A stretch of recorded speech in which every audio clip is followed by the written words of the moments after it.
Gujarat government જોબના YouTube platform પર આપ સૌનું દિલથી દોસ્તો હાર્દિક સ્વાગત કરું છું।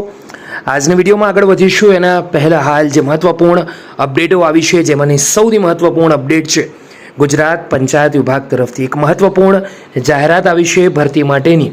વિડીયો ખાસ ચેક કરી લેજો। એવી જ રીતે GSSB એટલે કે ગુજરાત ગૌણ સેવા તરફથી વર્ગ 3ની એક મહત્ત્વપૂર્ણ નવી ભરતીની નોટિફિકેશન જાહેર થઈ છે દોસ્તો, જોવાનું ચૂકતા નહીં। રેલવે ભરતીની ખૂબ જ મોટી જાહેરાત થઈ છે જેમાં 30,307 જગ્યા છે। ખાસ કરીને ગુજરાતી ઉમેદવારો જરૂરથી અરજી કરે કેમ કે તેની અંદર 10મા ધોરણથી લઈને અન્ય તમામ ધોરણો માટે આ ભરતીની જાહેરાત છે।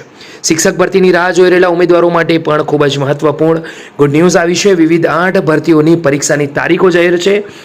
તમામ ઉમેદવારો ખાસ ચેક કરે જેને ખબર નથી, વર્ષની સૌથી મોટી સરકારી ભરતી પણ આવી છે જેની જાહેરાત ઓજસ પર અવેલેબલ છે, તો તમે જોવાનું જરૂરથી ચૂકતા નહીં।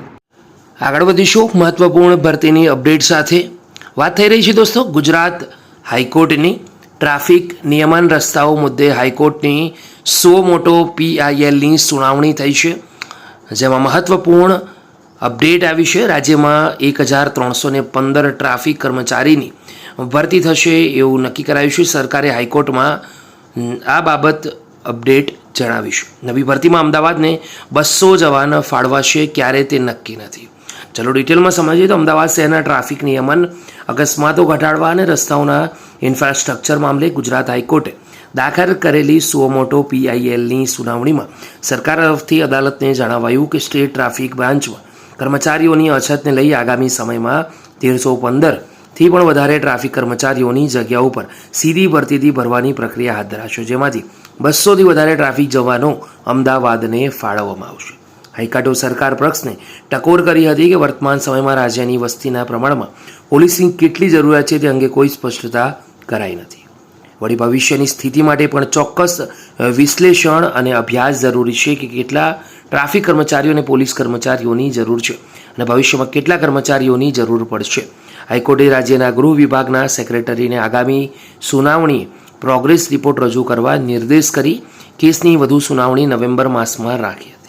અમદાવાદના શહેરમાં રોડ રસ્તાઓનું ઇન્ફ્રાસ્ટ્રક્ચર સુધારવા, અકસ્માતો ઘટાડવા અને ટ્રાફિક નિયમન મામલે ચાલી રહેલી PILમાં સરકાર પક્ષ તરફથી આજે હાઈકોર્ટમાં વિગતો રજૂ કરવામાં આવી હતી। ટ્રાફિક નિયમન અને ટ્રાફિકની સમસ્યાઓ પહોંચી વળવા સ્ટેટ ટ્રાફિક બ્રાન્ચમાં 1,315 વધારાના ટ્રાફિક કર્મચારીઓની જરૂરિયાત જણાઈ રહી છે, જેને લઈને આગામી સમયમાં તેની સીધી ભરતી પ્રક્રિયા હાથ ધરવાની વિચારણા કરવામાં આવી છે, જે અંગેની સત્તાવાર જાહેરાત પણ બહાર પાડવામાં આવશે। આ 1,315થી પણ વધારે ભરતીમાંથી 200થી વધારે ટ્રાફિક કર્મચારીઓ અમદાવાદને મળશે।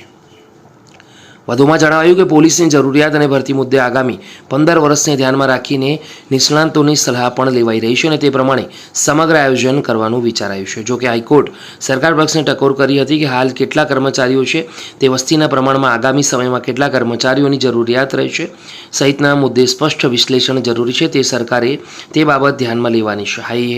હાઈકોર્ટે કેસની વધુ સુનાવણી નવેમ્બર મહિનામાં રાખી છે। દોસ્તો, આ વિડીયો બનાવવાનો મેઇન મુદ્દો એ છે કે જે ભરતીઓ થનાર છે આગામી સમયમાં ગુજરાત હાઈકોર્ટ તરફથી રાજ્યની અંદર 1,315 ટ્રાફિક કર્મચારીઓની, તો એ ભરતીઓની સત્તાવાર જ્યારે જાહેરાત આવશે ત્યારે ફરી વિડીયો બનાવીશું જેથી કરી ઉમેદવારોને આની માહિતી મળતી રહે। વિડીયો ગમ્યો હોય તો લાઇક કરો, બીજા સુધી શેર કરો। ફરી મળીશું, ત્યાં સુધી ગુડ બાય।